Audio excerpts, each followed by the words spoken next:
ប្រិមត្តបងប្អូនដែលតែងតែនិយមនឹងតាមដានស្នេហាវិស័យកីឡាផ្ដាល់គុណខ្មែរគុណដូនតាយើងជាទីរាប់អានអ្វីដែលជាគូឲ្យចាប់អារម្មណ៍ក្នុងសប្តាហ៍នេះផងដែរនៅលើសង្វៀនបាល់ Extreme Cambodia គុណខ្មែរក្នុងនោះមានការជំនួបមួយដែលជាការចាប់អារម្មណ៍គឺកីឡាករ Bento ដែលជាដៃគូចាស់មានដូចជាកីឡាករដែលខ្ញុំចាំបានគាត់ជន់ទឹកដីដំបូងការប្រកួត X-Men ជាមួយធឿនតារាគឺធឿនតារាប្រកួតឲ្យបោះបង់ការប្រកួតត្រឹមតែទឹកទី1ដោយកំដាប់ដៃឆ្វេងចូលពេញគល់ធ្គាមធ្វើឲ្យBentoបោះបង់ការប្រកួតក្នុងនោះផងដែរមកប៉ះឈឹងល្បីគឺរូបគេបានវាឈឹងល្បីបែករហូតដល់23ធ្នេទាំងលើទាំងក្រោមភ្នែកហើយក្នុងនោះផងដែរគឺអ្វីដែលចំណុចដែលគាត់ចាញ់នៅពេលដើមទឹកទី1គឺឈឹងល្បីបានវាយ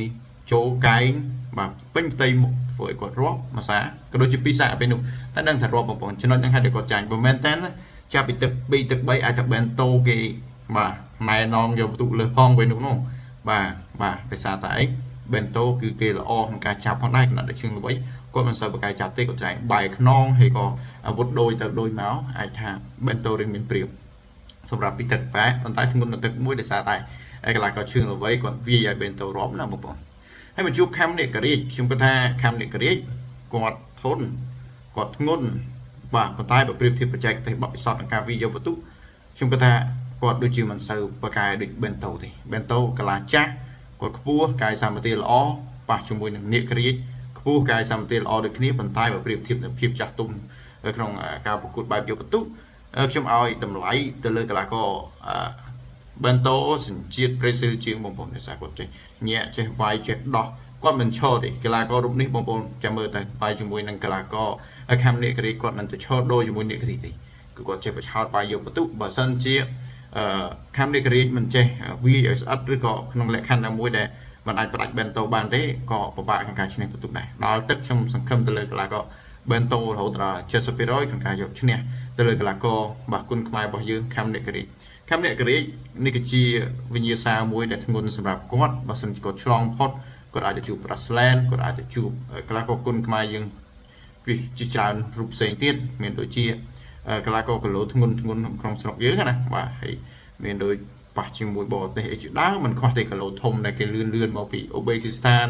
មកពីអ៊ីរ៉ង់អីជាដើមគឺអត់ខ្វះទេដៃគូចាស់តំណាងច្រើនណាស់ក្នុងប្រភេទគីឡូចិត្តជាងហ្នឹងហើយគេអាចសម្របមកបានពូបរទេសគេប្រកែកក្នុងការធ្វើគីឡូដោយសារមែនតើបើតាមខ្ញុំស៊ើបសួរគិតមើលទៅ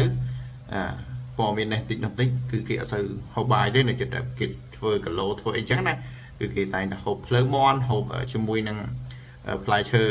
ផ្សេងចឹងទៅសម្រាប់អាហាររបស់គេណាអញ្ចឹងហើយធ្វើឲ្យគេងាយក្នុងការសម្រកគីឡូសុខភាពគេល្អកម្លាំងគេមានហើយ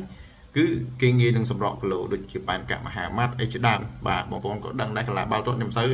ជាតាមដានបាល់ទាត់ឲ្យនិយាយកីឡាខ្ញុំចូលចិត្តកីឡាប្រយុទ្ធបែបគុណខ្មែរនឹងឯងប៉ុន្តែដូចជាកីឡាករបាល់ទាត់លំដាប់ពិភពលោកក្នុងការរក្សារាងកាយគេឲ្យល្អ